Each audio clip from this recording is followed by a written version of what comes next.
This is CBS Eye on the World. I'm John Batchelor. Coffee with Hitler, to continue the story in the tragedy of 1938 and afterwards, with Charles Spicer. The subtitle tells a piece of the scale, the untold story of the amateur spies who tried to civilize the Nazis. It is 1938. Our protagonists, Mr. Christie, Mr.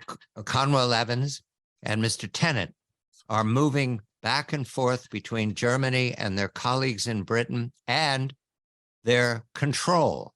A man by the name of Robert Vansittart, who was, until 1938, the senior public servant in the British government, and a lordly title. And now he has not moved his office. He's just been moved aside from the prime minister, Mr. Chamberlain, the new prime minister.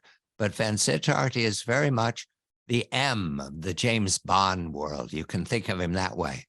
And Tennant and Christie and a CE, Conwell Evans, act as his agents. Charles, wonderful to continue the story.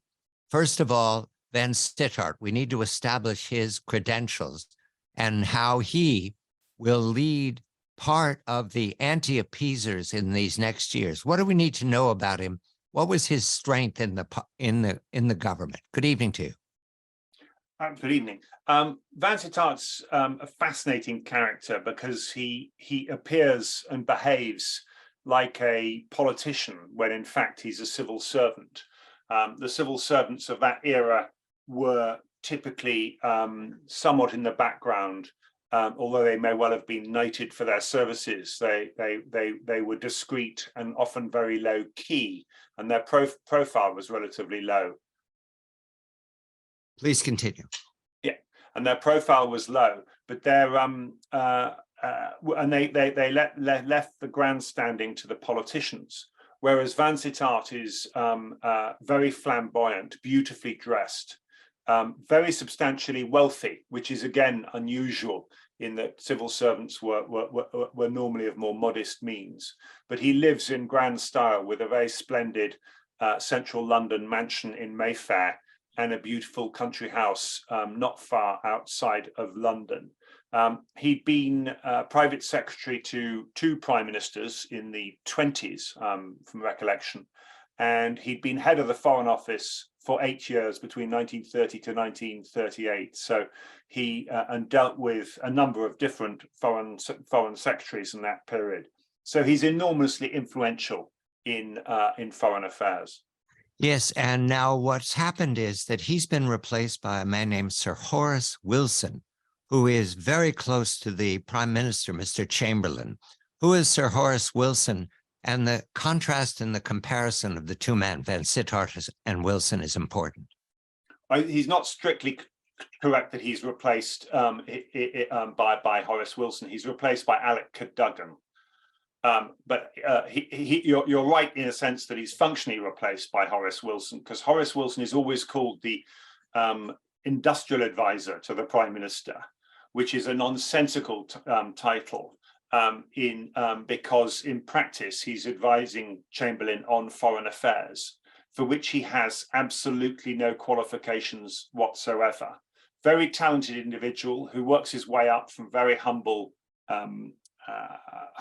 upbringings, self-educated or even educated at evening school, having been educated at a modest school rather than the elite public schools of most of the other politicians and civil servants of his time. So we get this anomalous situation whereby the Prime Minister has one advisor, Horace Wilson, who just has a background in handling of trades unions, has no background in international affairs whatsoever.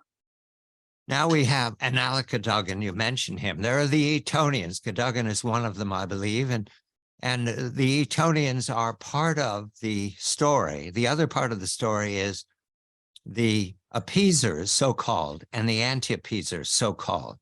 It is not an entirely articulate way of dividing up this contest in 38, but it'll do for now, because our protagonists are moving around quickly to provide really good information to Mr. Chamberlain, Mr. Wilson, and of course their control Vansittart.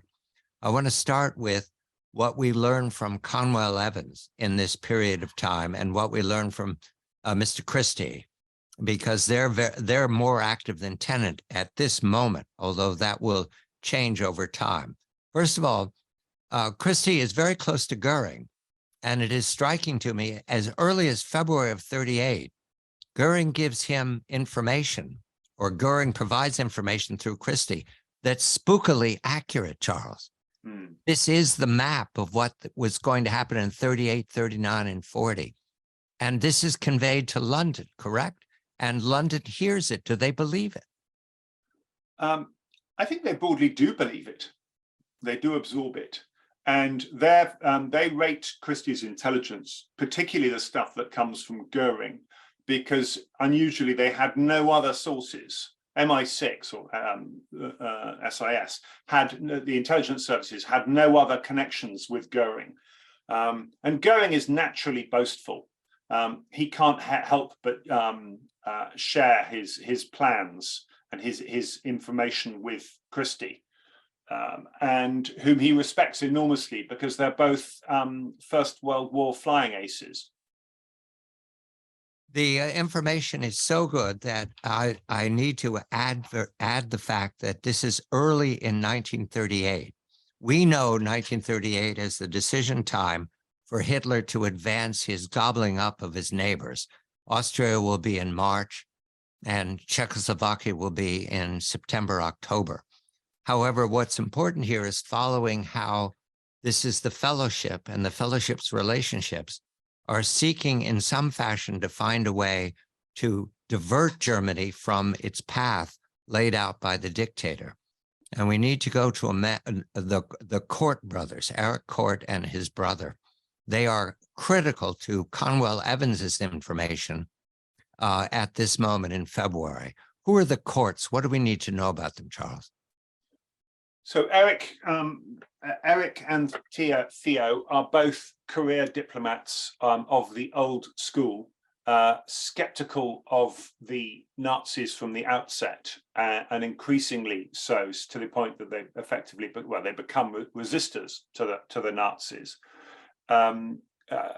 Erich first came to London with Ribbentrop as his assistant for the disarmament discussions back in 1934.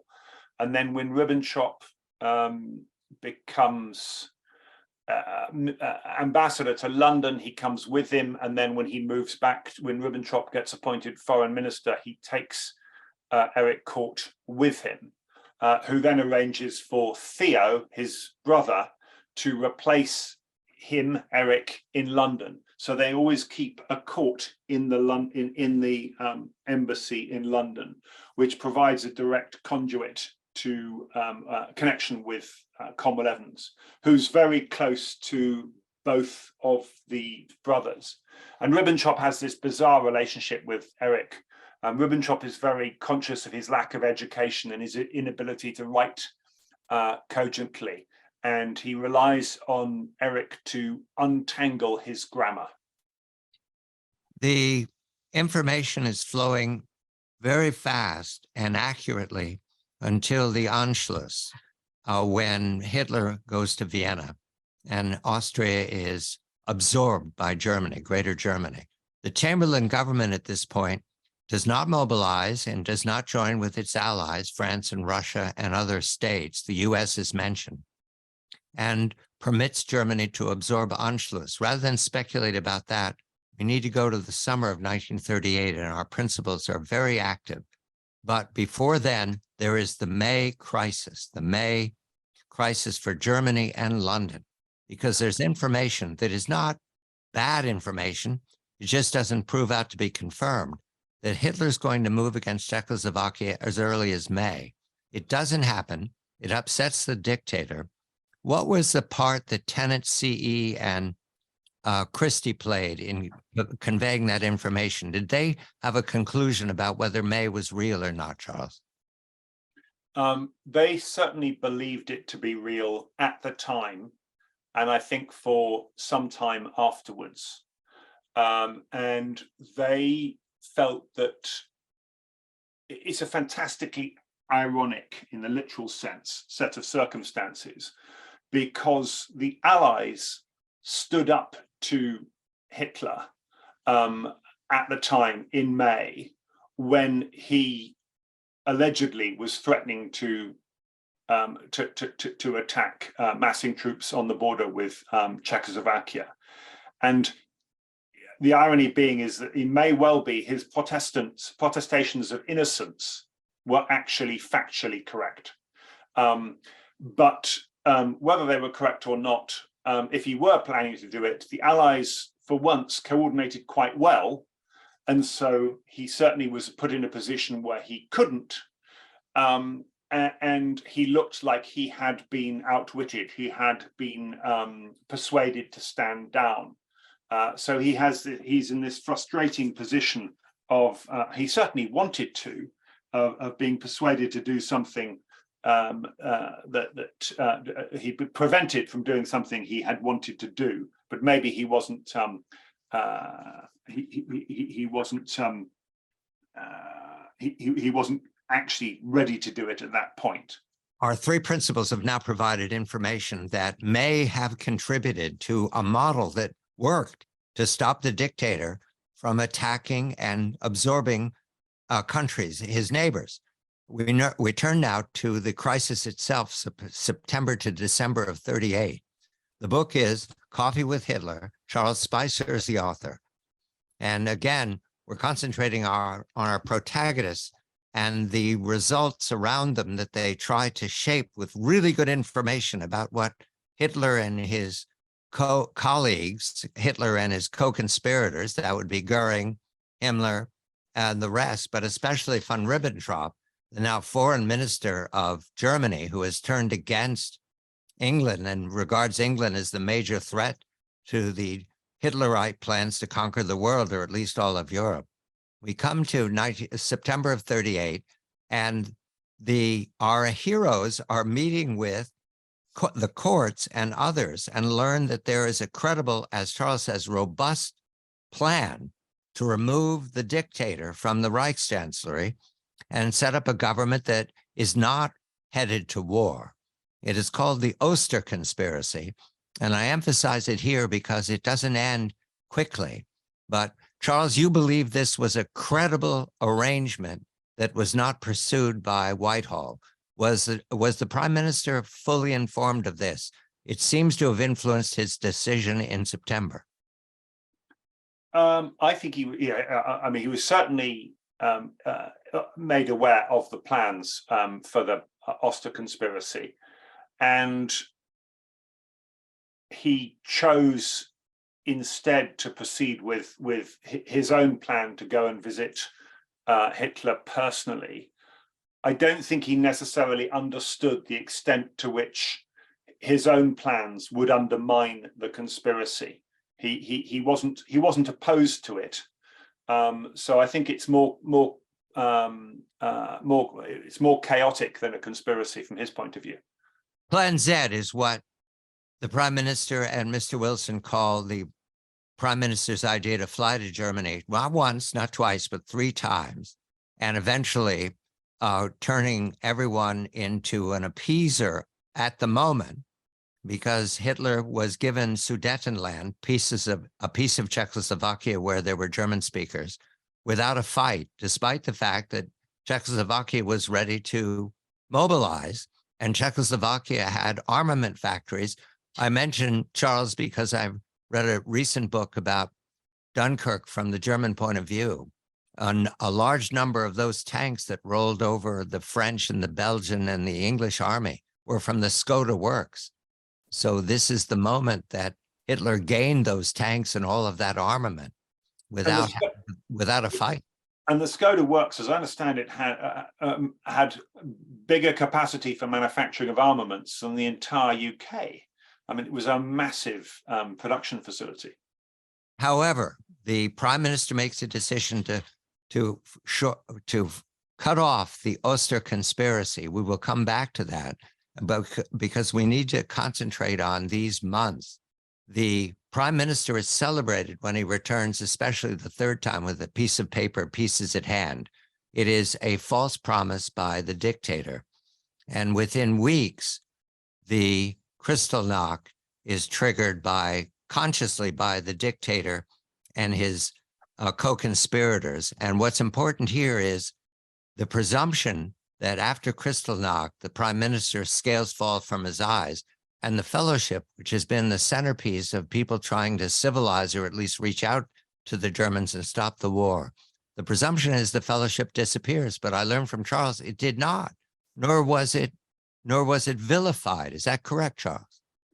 That is correct. I think its position becomes increasingly tricky, but it does carry on in operation technically up until the outbreak of the Second World War.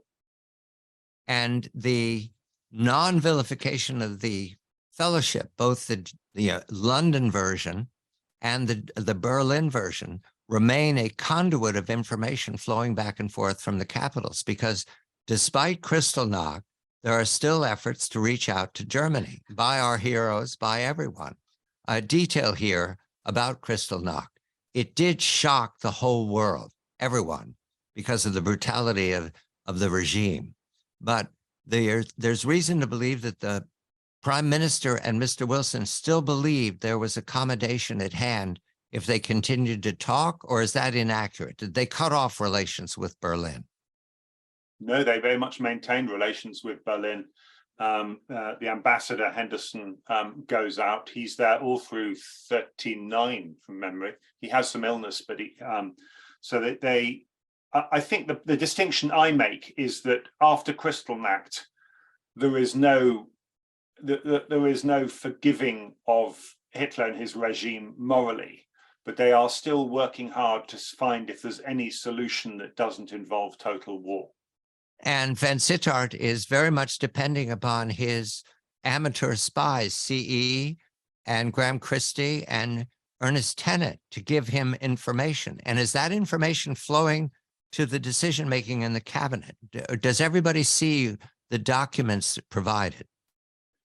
They certainly see the conclusions of those documents. And unusually, Cromwell Evans is referenced in cabinet minutes, which was a fascinating discovery, which I don't think anyone had spotted before, and is unusual. Normally in cabinet minutes, they just say sources inform us X, Y, and Z, or the relevant department tells us ABC, but they actually mention T.P. Cromwell Evans, the secretary of the Anglo-German Fellowship, had a meeting with Ribbentrop and informs us X, Y, and Z. So the intelligence was getting through. My argument is it just wasn't necessarily being acted on. The book is Coffee with Hitler. We're now in 1939, and our protagonists continued to provide first-rate information, and the results are war that will come soon enough. But even war doesn't stop this effort, not to civilize the Germans, but to find another way around the dictator or through the dictator. It is now 1939. We're dealing with a man who is not to be trusted, Adolf Hitler. We're dealing with the British government that, in conversation with the French government, the Russian government, the American government, are seeking a way to avoid the catastrophe of a war within 20 years of the last one, which destroyed or damaged or scarred a generation. And that memory haunts everyone as they prepare for 1939. It is February of 1939, and there are efforts to connect the two organizations, the Deutsche Englische Gesellschaft in Germany and the German English Fellowship in London. There are even dinners held. The one I have is February of 39. CE attends a dinner in Germany, and the attendance is also the ambassador, Mr. Henderson of Britain. Henderson is an important figure because the prime minister listens to him. What do we need to know about the ambassador, Charles? In short, he's a disaster. He's Sir Nevile Henderson. He was deemed to have been good with good with dictators because he dealt with the king of Yugoslavia in the past, but he was promoted from Buenos Aires, which is quite a junior embassy, and straight to Berlin, which is obviously an absolutely critical. So he was out of his depth from the outset, but he seemed to be somewhat enthralled to the Nazi regime. And his main damage is that he didn't want anything done that might upset Hitler. So he was the arch appeaser, and he feeds into Chamberlain's naturally appeasing tendencies. So I think, you know, there is an argument to be said that the appointments of Henderson in Berlin and Ribbentrop in London, those two ambassadorial appointments, are two of the most disastrous appointments in 20th century history. Conwell Evans is very active, very eager. Remember, his position in the fellowship is significant. He has access to everyone at some point. He has a lunch with von Ribbentrop in Germany in February. And at that lunch, Ribbentrop makes it very clear that he's half mad like the dictator, or he's a theatrical figure who makes threats. Can you read Ribbentrop? Was he having what you'd have to say, a nervous breakdown at this point, threatening to murder children and women if he doesn't get his way? I think that's a reasonably accurate. I think he's becoming very irrational. He's so enthralled to Hitler, and he's done this very painful 180 degrees on Great Britain, having been a passionate Anglophile, relatively sophisticated, an internationalist, very fluent English speaker. His English was so good that they said his German had an English accent. He also spoke very good French. And yet he felt his time as ambassador in London was such a disaster, such an embarrassment. He made so many diplomatic and social gaffes, which particularly embarrassed his wife, who's very much the power behind the throne, that she poisons his mind against the British.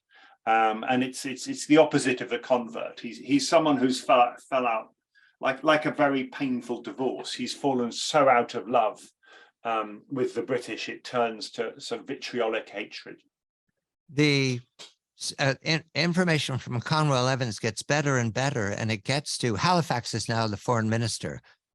Eden had resigned in protest of what he perceived to be appeasement of the dictator in 1938.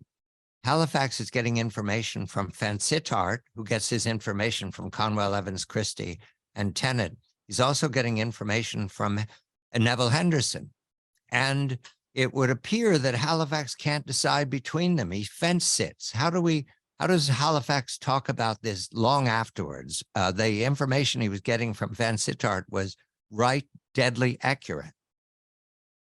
Yes, and I think he does turn during in fact, you know, even during the Munich crisis, the gap between him and Chamberlain starts to widen. Initially, he was fully aligned with Chamberlain's policy, but he starts to have doubts fueled by the intelligence he's getting from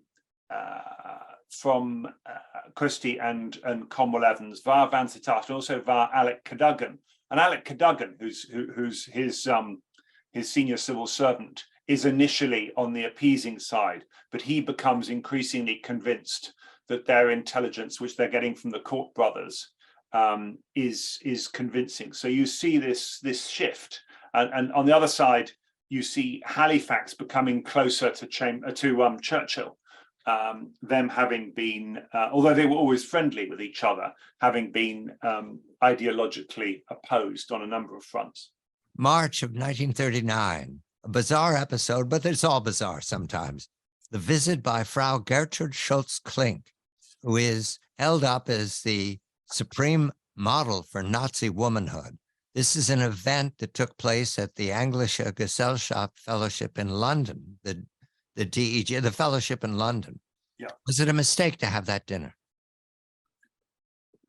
I think it was certainly a mistake in terms of the historical legacy from the fellowship's reputation, because in fact, it was delayed. It was supposed to have been organized probably up to about 18 months earlier, and it got delayed and delayed.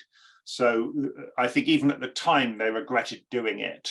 And I don't think Cromwell Evans was particularly closely involved, because at that point he's convinced that the Nazi regime is certainly on the path to hell.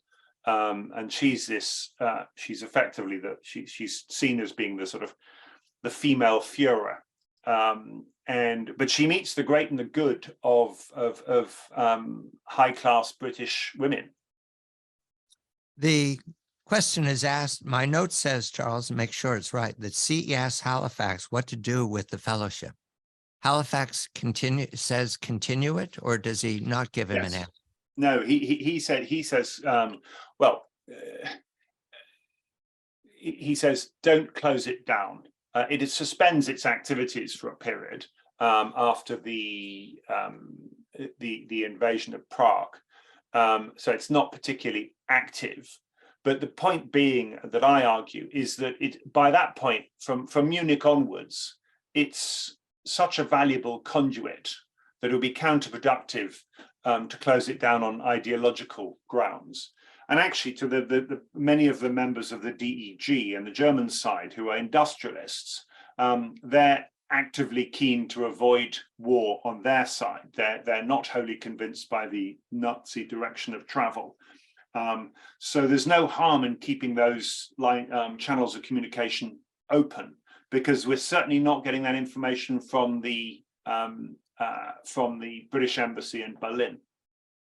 One of the joys of your book, Charles, is that you spend a deal of time investigating books that were published then that influenced decision-making and the popular will. Tory MP, published by Victor Gollancz, was a well-known man of the popular left, including George Orwell and the Webbs. It was published under the pseudonym of Simon Haxey, who turned out to be a husband and wife team. Arthur and Margaret Wynn, I believe, is their name. However, there's much more to this couple. Who were they, and who were they working for? Well, they were two well-respected members of the Labour Party who go on after the war to campaign for better working conditions and live a long and fruitful life as highly respected members of the left. And Arthur Wynn dies in the late 1990s from memory, and The Guardian, which is a more left-leaning national newspaper, write a very positive obituary of him. And then a few years later, he was exposed as having been in the 30s, when he's writing Tory MP, actually having been the recruiter for the Soviet spy circle. So in Oxford, obviously we all know about the Cambridge spies, but he was the recruiter for the much less well-known Oxford equivalent. So the Soviet intelligence had connections with the man writing a book that blasts the Tories as either appeasers or warmongers, but in any event, there was no transparency at this point. I wanted to establish this because hands are reaching into these decisions that are critical to understand long afterwards, which is why Charles' book is such a joy. We're going to turn now to the summer of 1939. Everybody can feel that the contest is getting harder and harder to avoid war, but there's still efforts. And we now go to one of our protagonists who has lived a life of great ease, but at the same time put himself at risk trying to communicate between Berlin and London. Ernest Tennant and the Tennant Mission of July 1939. Charles Spicer is the author. Coffee with Hitler is the book. I'm John Batchelor. It is the summer of 1939. Ernest Tennant, a very well-to-do man, travels to Germany again, one more time. This time, I believe, with the blessing of his government, where heretofore he and Graham Christie and Cromwell Evans have been providing information to Vansittart as amateurs, and their information, while extremely accurate, is regarded condescendingly sometimes, I think, when I've read this. Charles, the Tennant Mission is the strangest episode of a series of strange episodes. What was the ambition? What was the thinking? Why Ernest Tennant agreed to it, and what the hopes were for the mission?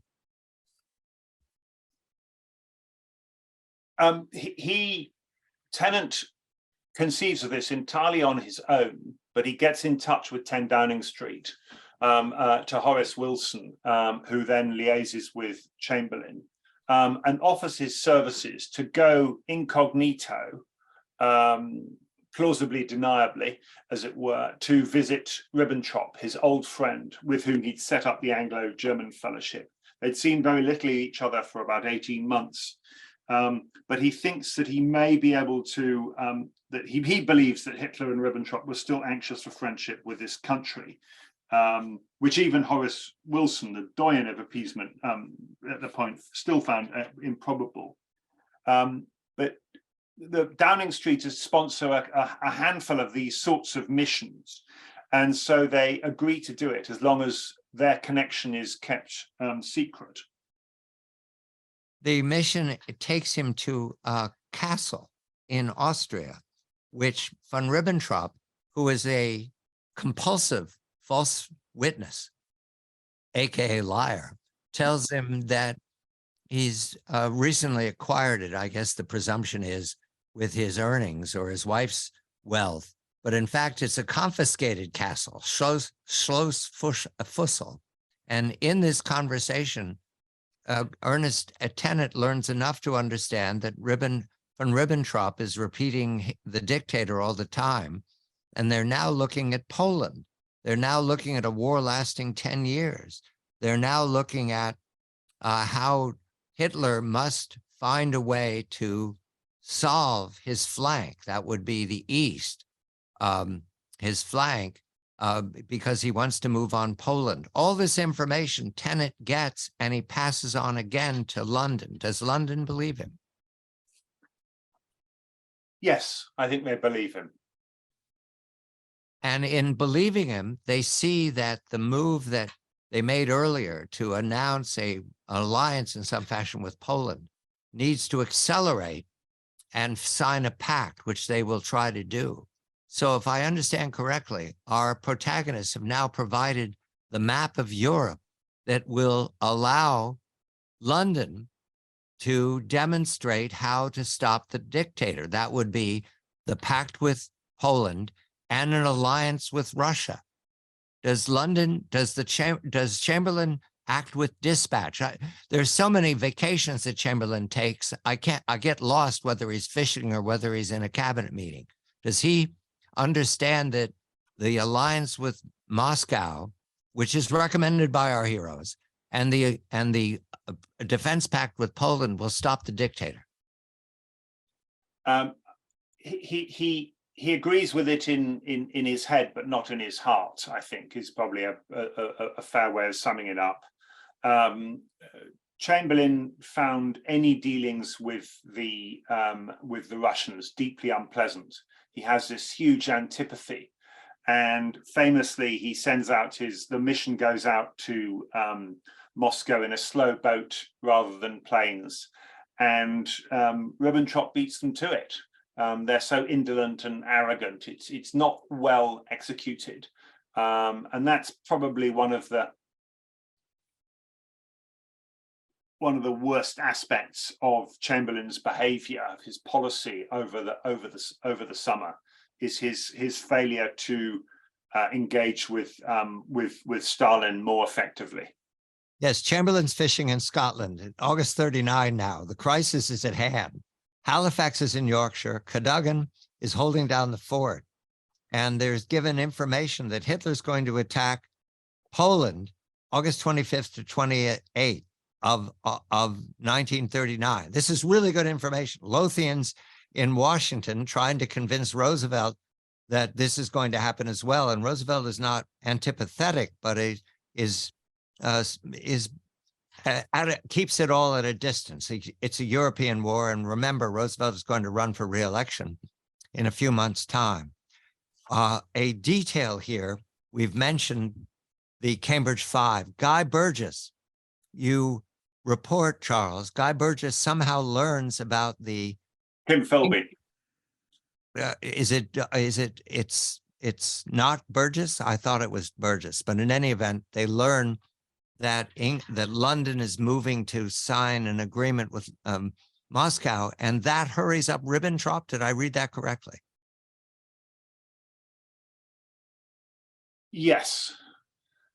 Sorry, I'm trying to remember that incident. I'm blanking. Well, it's a little detail because Philby's in before, and now Burgess, one of the people who was also recruited at Cambridge, is involved in passing really good information that Germany picks up on and cuts off the hoped for agreement between Moscow and London. I know this sounds like a vast game of risk, but that's how it reads sometimes. The Parliament is recalled in the middle of August. The Emergency Powers Act is invoked. London is aware that Hitler is ready to attack, and Hitler puts out the stop order on the attack. He backs down again, at least for a week.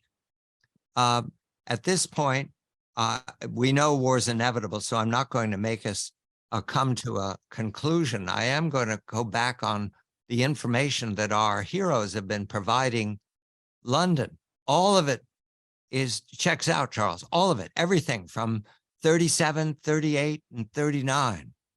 This still did not give pause to the prime minister that their information needed to be acted upon. I'm thinking particularly of those in Germany who want to change leadership, who want to remove the dictator. Does Chamberlain acknowledge that that's possible?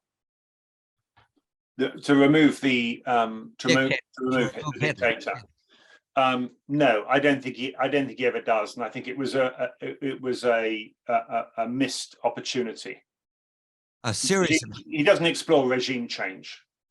A series of missed opportunities. And just a moment before we turn to the war that breaks out when Hitler attacks Poland, because they're still going to attempt to communicate back and forth. There is a very famous book called The Unnecessary War. And I believe that Winston Churchill is often given credit for saying it was such an unnecessary war. Your book, Charles, makes that point again and again. Have I read you correctly? There were all these moments to turn off the disaster. Absolutely, and I think it was the term was used by Churchill talking to Roosevelt during the war. And the scale of this now, and we'll reflect on it, although we have more events ahead of us in the war once the fighting begins until the crisis of the spring summer of 1940. The scale of this now, has it made its way into the historians here in the 21st century, that there were decisions made in London, policy decisions made in London, that avoided how this war could have been stopped by removing the dictator, or at least supporting the Germans who didn't support him? I think it's overlooked. It's not discussed enough in the history books. That is what the fellowship was about. Have I read you right, Charles? I mean, that was the point of the fellowship. Well, towards the end, they were working very, very closely with the resistance, and the Foreign Office were very sniffy about the resistance.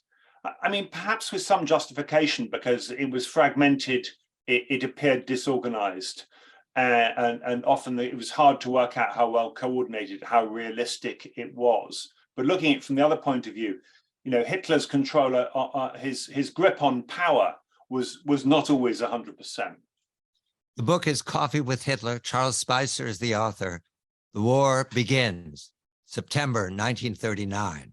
Again, our heroes, Graham Christie, the World War I flying ace, a magnificent hero who provides really good information, perhaps because the Luftwaffe, and Hermann Goering recognize a fellow knight of the air. But in any event, there is also Conwell Evans, whose information based on his connection to the fellowship is also very good, and also his long-standing relationship with von Ribbentrop now the foreign minister of a country at war with the rest of Europe. And then there is Ernest Tennant, who is quite bravely gone behind German lines or gone into territory where he could have been arrested or detained or just disappeared. It is now the so-called Boer War.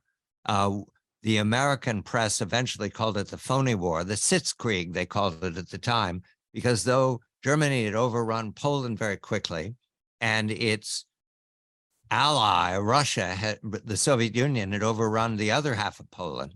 And we know now that the Germans started their mass murder campaign against the Jews and others right away in Poland.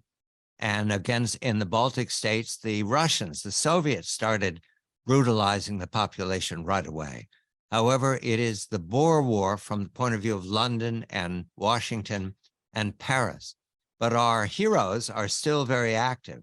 We begin with September of 1939. Right away, the Oster conspiracy is again being talked about by Conwell Evans. Christie knows about it.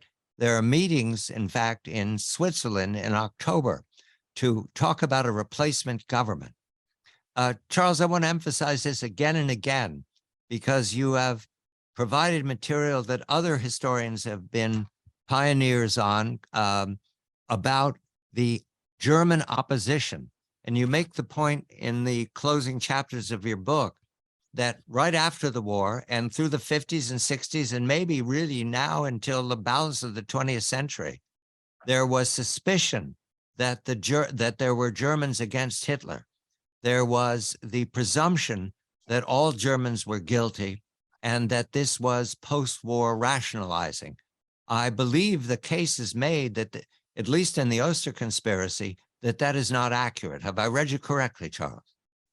Absolutely. And I think the 38 Oster conspiracy was the one that had the most chance of success. Because, you know, put simply, they had arranged for the Berlin police force to come on side, and all of the infantry units stationed around Berlin. So the idea of arresting Hitler in Berlin looks like it would have been executable, if you see what I mean, because it would be very difficult for anyone to come to his rescue if you had the entire police force and the army on the region on your side. And they were nixed by Chamberlain coming on his aeroplane, because that robbed the conspiracy of its casus belli, where they needed Hitler to have attacked Czechoslovakia in order to have given them that credibility. But they begin again even after war breaks out. The conversations continue. Conwell Evans and, well, let's go. The Kordt brothers are not to be deferred, and so let's go to the very brave Kordt brother. November 1939.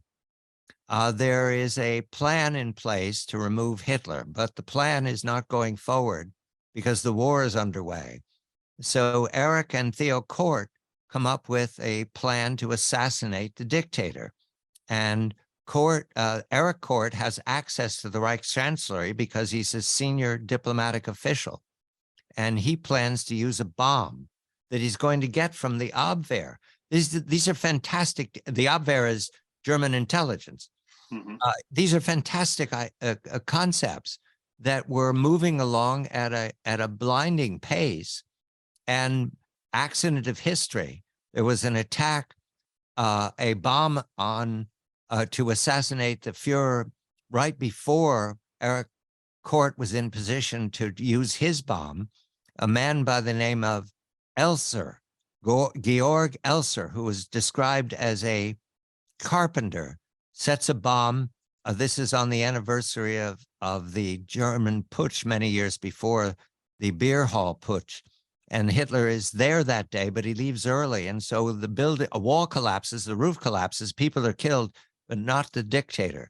To go over the ground again, there is no demonstrated connection between Elser and Kordt and the Oster conspiracy. Is that correct, Charles? That is correct, indeed. So Elser is a completely independent event that intervenes when Kordt's plan is going forward. Kordt then doesn't get the materials from the Abwehr, the German intelligence lab that does explosions, is going to provide him the bomb to kill the dictator. He then decides he's going to go forward with a pistol, but he's told that's madness. So it's called off, but the Oster people will not disappear. We now go to Christie. Christie meets with Goering. And we haven't explored Goering very much because he's an evil character. But in any event, London regarded Goering as a possible replacement to Hitler. This long into the war's been going on for there's a state of war between these countries, and they're looking to Goering. Does Christie believe that Goering could replace the dictator? He certainly sees that it would have been preferable. He realizes Goering's pretty evil. He's no longer defending him. He's not claiming friendship anymore. But I think his argument would be that he would have been better than Hitler, or we would have been able to better positioned to have a negotiated peace. Goering, as you present him, is on both sides. I can do it, but no, again, I'm not going to have anything to do with London. That was something he maintained at the Nuremberg trials in 1945 to 46, that same line of being on both sides. What is your opinion of Goering, or what is the general understanding of Goering long afterwards? Was he ever sincere at any point about providing an alternative to Hitler? I think he would have relished the opportunity to provide, to be an alternative to Hitler. And he probably would have been more amenable to the British. I also think he may have been less dangerous internationally, less ambitious than Hitler was. He might have been more realistic diplomatically, but that's taking us down sort of rabbit hole of what-ifery, alternative history, which is potentially quite dangerous. And I think everyone will have their own opinion. Sadly, what became clear to Christie is he was playing both sides against. He was an opportunist, so he was playing both sides against the middle.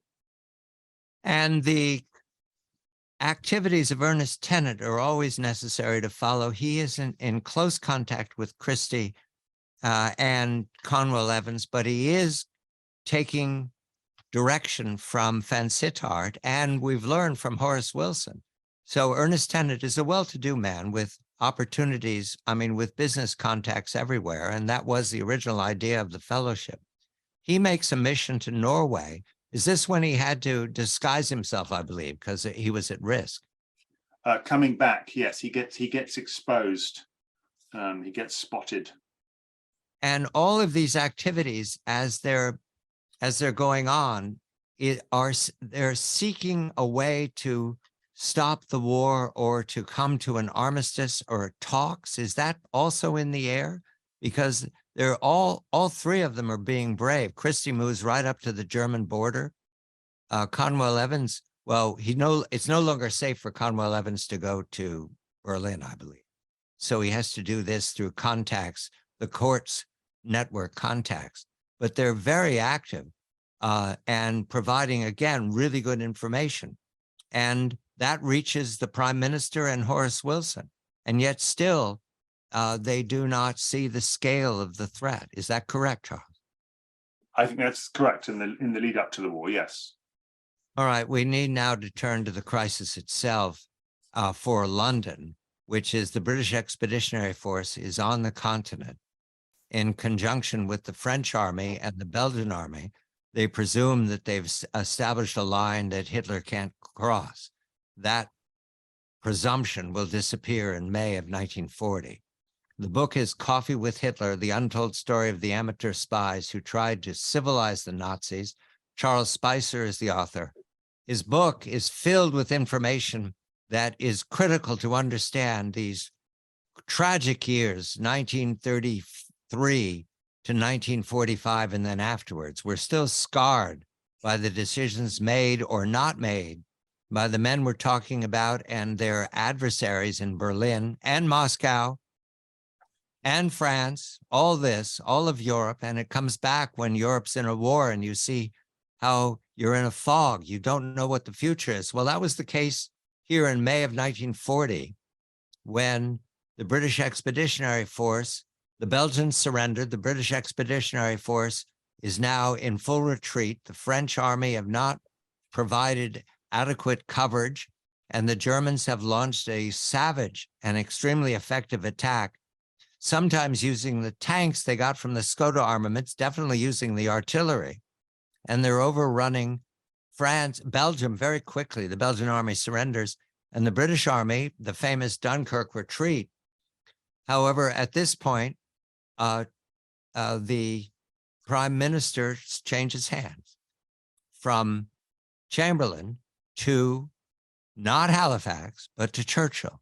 And we've not talked about Winston Churchill much at this point because this is the rest of the story.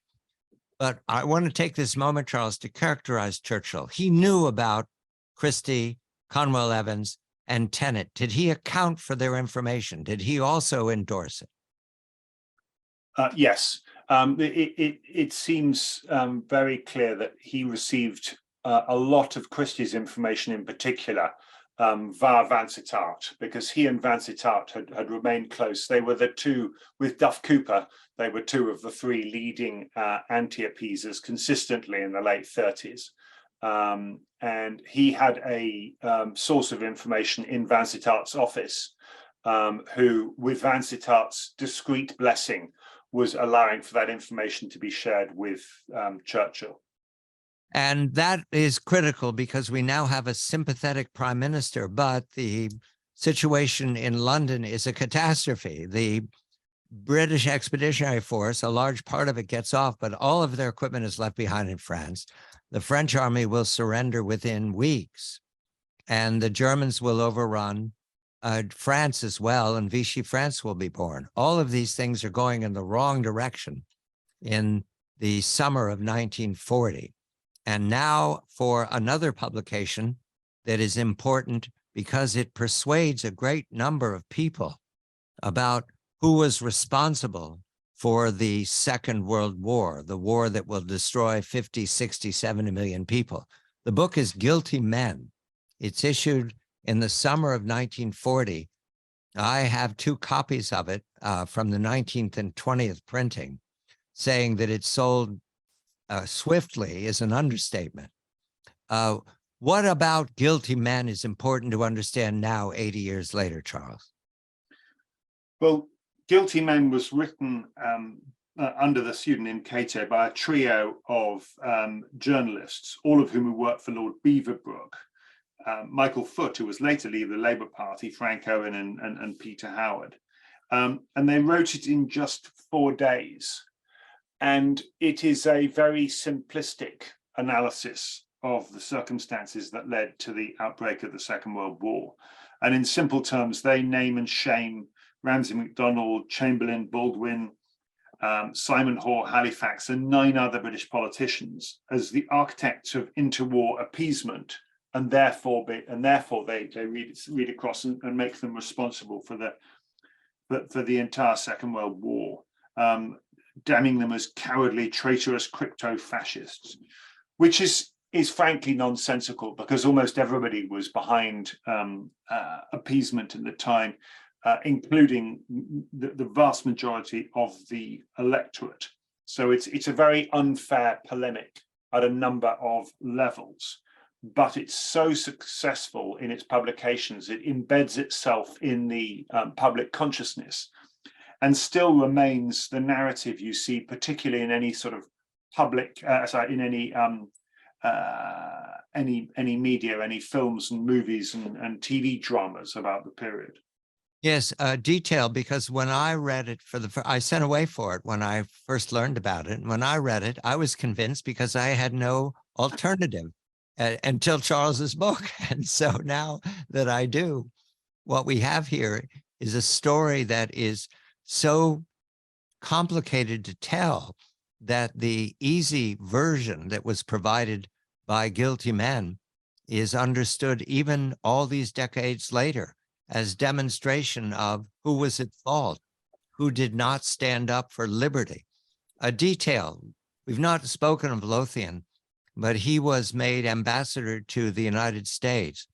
And you are especially keen on emphasizing how he changed his mind about Germany early on. He was coffee with Hitler before even Lloyd George. And he not only changed his mind, he became an adamant opponent of Berlin and was highly successful in persuading not only the President of the United States, Franklin Roosevelt, but the Congress. And Lothian's activities in the summer of 1940 lead to the mobilization of the American arsenal of democracy and the persuasion of the American people that Britain must be supported. Have I said that correctly, Charles? Absolutely. And I would add that he does enormously good work in brokering the good relationship between Roosevelt and Churchill, particularly once Churchill becomes the prime minister. People tend to forget, and they see all the imagery of Roosevelt and Churchill getting on very well. But initially, that wasn't the case. Roosevelt was very suspicious of Churchill, who he saw as a warmongering, alcoholic aristocrat. Last minute here, the Hess mystery. Rudolf Hess parachutes into Scotland, a very remote part of Scotland. Why there? And what do we know about his attempt? The deputy prime minister, the deputy chancellor of Germany, who will spend the rest of his life in jail. Yes, he's flown all the way to relatively far north in Scotland, near Glasgow, to an estate called Dungavel, which is the Duke of Hamilton's estate. And the Duke of Hamilton, they'd not actually met, but they had very close mutual friends, the Haushofer family, father and son. And the reason he went that far north was he thought that the Duke of Hamilton would be the ideal conduit to Churchill and the King to try and negotiate a peace between Germany and Great Britain. Was there a fellowship link in his thinking? Absolutely. So that the Duke of Hamilton and his family had been very closely involved. In fact, they organized the Scholtz-Klink dinner that we talked about. They'd been closely involved with the fellowship for 5 years. The Duke, when he was the Marquis of Clydesdale, he had gone to the Olympics in Berlin. So there were lots of connections there, and that's I put it forward as evidence of the legacy of the Anglo-German fellowship. Let's go to the Nuremberg trial, because Hess will be there as well. Yeah. The book is Coffee with Hitler. Charles Spicer is the author. The war ends in a catastrophe, and afterwards settling accounts. The war spills out across Europe, across Asia, around the world. The catastrophe, the deaths of tens of millions of people, the brutality and the sadism, but the war is ended, and the Nuremberg trials begin. Von Ribbentrop is captured, Goering is captured, and Hess is in custody, has been since July of 1940. Himmler commits suicide. Hitler, of course, committed suicide. But the trial at Nuremberg is a first draft telling of who was responsible and how guilty. And Charles spends time with it, and we will too, because there are revelations at the trial that are important to understand the historical record as presented afterwards. This is the three men who are especially in the witness box together: Ribbentrop, Goering, and Hess. Charles writes they're all had good World War I records, but have all participated in some fashion in the brutality. They will all be convicted. There is not a doubt of their guilt. And yet we begin with von Ribbentrop. You emphasize, Charles, how he looks to have had a nervous breakdown because he let himself go, he let his cell go, and he was in despair. He, in the witness box, you characterized him as muddled, but he wanted to call a lot of witnesses, including our principals, and to explain what was his thinking, what rationalization did he have, given what we've touched on was his threats to millions of human beings. He's hoping to use his efforts in the late 30s to engender a treaty or an alliance between Germany and Great Britain. He's trying to use that as his defense, that he was a reasonable individual and he wasn't a war criminal. He talks about the fellowship. He talks about the people he met through the fellowship, how his ambassadorship in London was meant to open up roads between Berlin and London.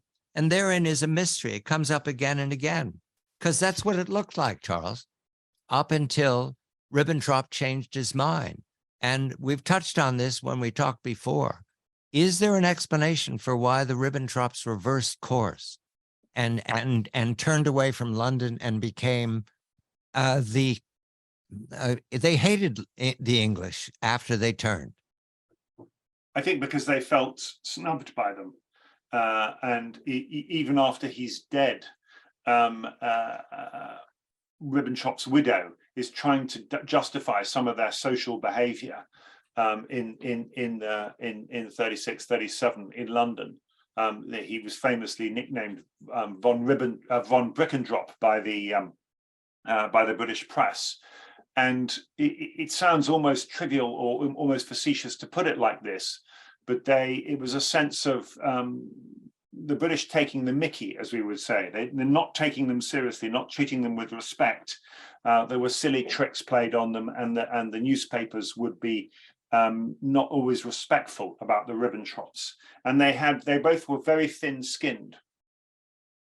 You make it very clear that Ribbentrop is guilty of anti-Semitism, guilty of ordering the lynching of American and British pilots who were captured, of vouchsafing the mass exterminations. All of that makes him guilty, but in his mind, he'd work for peace or work for an accommodation. And he talked like this in the witness stand. So we move, and he even wanted to talk, he wanted the King George as a character witness. He wanted Churchill as a character witness. He wanted Vansittart.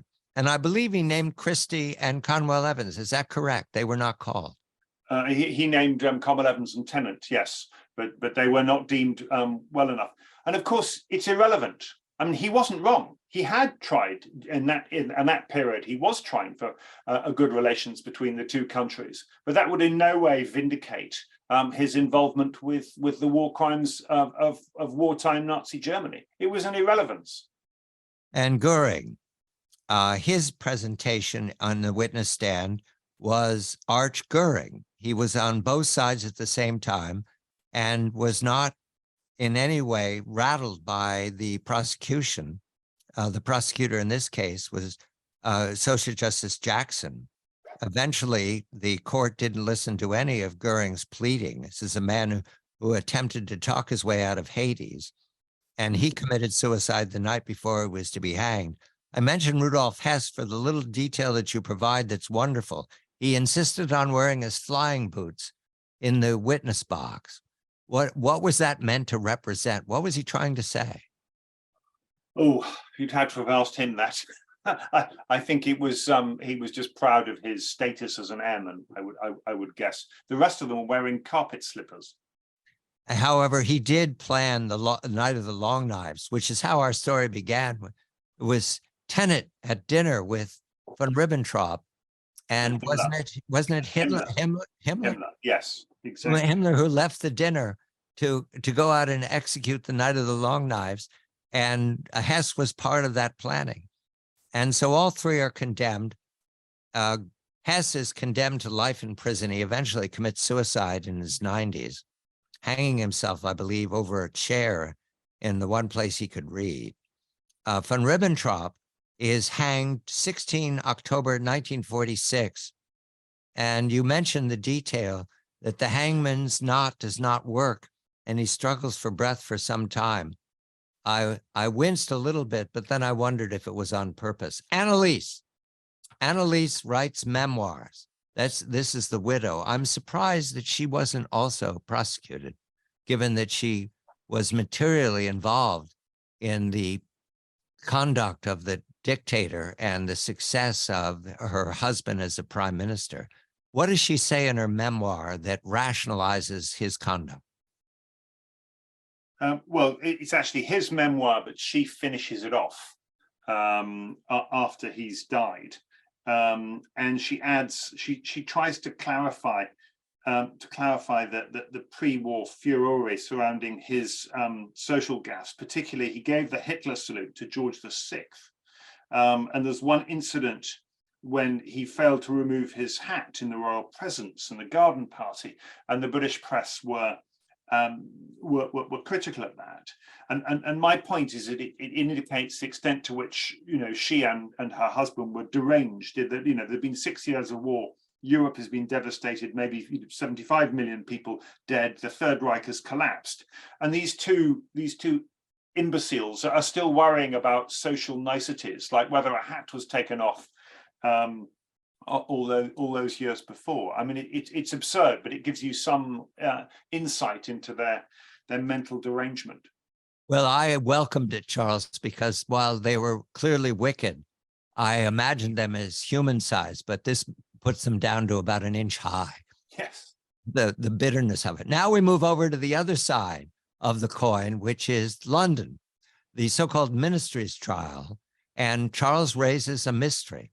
Vansittart denies the cults, denies the connections that he had with all of the Germans who were attempting to unseat Hitler, or at least offer an alternative. And you write, Charles, that it remains a mystery why Vansittart would change the record or not acknowledge it. Do we understand why now, these years later? Well, I think the suggestion is that it's so uncomfortable. This is what Patricia Meehan argues in her book, The Unnecessary War, that it was so uncomfortable for the Foreign Office, for the diplomats in London, to look back at some of these perhaps chaotic conversations with potential alternatives to Hitler's regime, and admit that if they'd been more energetic, the war might have been prevented. And many historians in the 60s and 70s essentially colluded with that approach. It was just too awkward to think that if we had taken a slightly different approach. And so they sort of reversed, they pushed backwards the Churchillian concept that there was only one way to deal with the Nazis, and that was total war, because it was just too horrific to think that there might have been an alternative. Halifax did acknowledge the work of Vansittart's amateur spies, did acknowledge CE, did acknowledge the courts. Good for Halifax. The Christie was always at great risk. It's striking to me how much the Oster conspiracy of 38-39, at least the original concept, you know, a panzer division showing up and the police cooperating and going right to the Reichschancellery and putting the dictator under arrest or just shooting him, how much that resembles Operation Valkyrie, which has had a movie made. It's striking, almost as if it was the same group. Many of the same people were involved in both. The Valkyrie one is much better known, not just because of the film, but it's always had much more focus on it, which to my mind is wrong, because the 38 one would have been much more effective. Even if the bomb plot had succeeded, let's face it, most of Hitler's damage had already been done by then. He was already losing the war. And the fellowship, implicit in all this is that the fellowship was a bad direction. I believe that that would be Vansittart's way of disdaining all of this. But Vansittart attended fellowship events. Halifax, I made a detail in your telling. Halifax was asked by CE, should we continue? And Halifax said yes. So all of the major politicians blessed the fellowship right up until May of 1940. Absolutely. But during the war, just being a member or having attended any of its events is so open to misinterpretation. It's so embarrassing. Even though it was a perfectly respectable organization, it gets brushed under the carpet. And that's really been the essence of my entire historical research, is to pull those fragments back up from under the carpet, put them back together, and try and figure out what it was all about. None So Blind is the book we're going to explicate when we come back. It is a revelation. The book is Coffee with Hitler, the untold story of so many untold stories, but now we become bookish men, because there is a book, only 100 copies we're told were printed, called None So Blind. It was a compilation of notes made by Graham Christie and with his friend Conwell Evans. They put together this book, printed 100 copies, distributed them carefully to major libraries that were of interest to them, and yet it didn't get into general circulation until, well, it never did.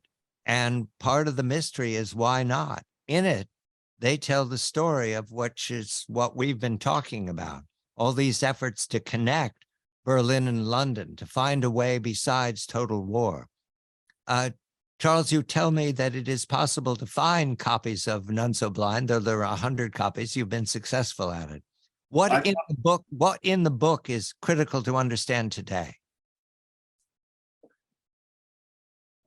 All these efforts that were being made to warn the British about the British government about the dangers of Hitler's regime, its direction of travel, as well as all the detail that you've picked up, the chronology, the overarching message that Christie was communicating is that the British government needed to act on this information and act firmly. And that's not launch the Second World War early, but just mobilize troops, mobilize the fleet, coordinate better with allies, really stand up to Hitler diplomatically, possibly also economically with sanctions.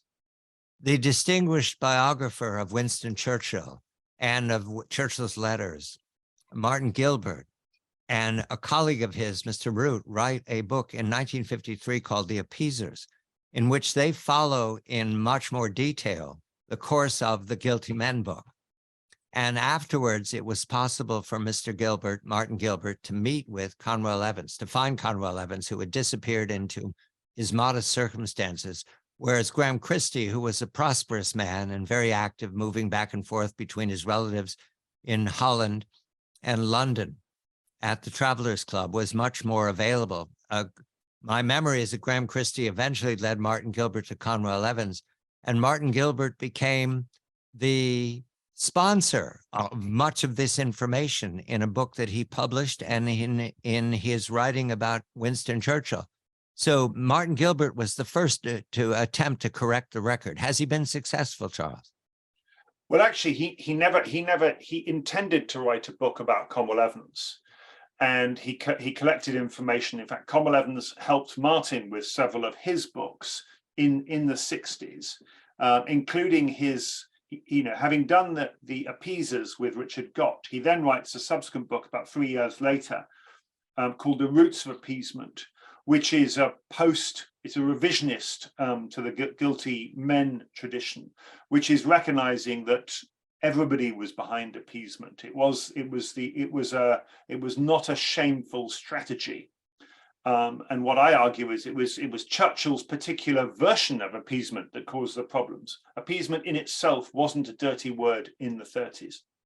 And Martin Gilbert begins the story that we're continuing today. So we need to pursue the fates of our three heroes.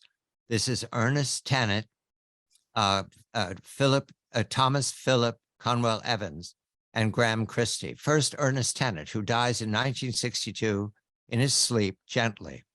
And he had remarried and was successful. His first wife, Leonora, who we gave that moment to, I think, when she said, when on her way to Germany, she realized that she was going to meet men she regarded as brutes, and if she could have gotten out of the airplane and gone home, she would have tried. She went home soon afterwards. Ernest Tennant, was he given credit towards the end of his life? Did he know that he had been a brave man in an attempt to avert the war? No, he publishes a memoir called True Account, which some people have looked at quite skeptically, including members of his own family. But and I've studied it very closely and found it to be very accurate. I've cross-referenced a lot of his papers with the original papers, and he talks about that, his mission. But the book is quite well received critically, but no one puts him in any real historical context. He slips from historical memory, essentially. Well, those meetings with von Ribbentrop, the one in 1934, Night of the Long Knives, the Tennant Mission, these are critical details to understand how Tennant was there. He was present at the beginning. He saw it. He saw the transformation. Now we go to Conwell Evans, whose modest life, you know London, Charles, I don't, I've only ever visited. So he moved from flats where all those meetings with the courts, oh, I forgot the detail. They were having secret meetings with Vansittart and the courts and representatives of the Oster conspiracy in Conwell Evans's flats. And in a part of London that was at one time prosperous, but had been cut up into artists' apartments. And then later on, he drops out of the Travelers Club and moves to Notting Hill. Do I have that correct? Which is not at the time, not a well-to-do neighborhood. I believe it is today. Absolutely. And he spends the rest of his life being cautious and careful. He takes up drawings and the opera, and is very modest. He ends his life modestly, and he dies in 1968, is my note here, at the age of 76. Is he under renovation in any fashion besides your book, Charles? Has anyone else reached out to do that story? No one's written about him to the same length that I have. He gets the odd paragraph, the odd mention in certain books. And Patricia Meehan in Unnecessary War certainly talks about him and Christie. So I'm not the first historian, but I discovered his papers, so that gave me the opportunity to put him in a much wider context. And over his lifetime, he actually advised 5 different British prime ministers on dealing with Germany.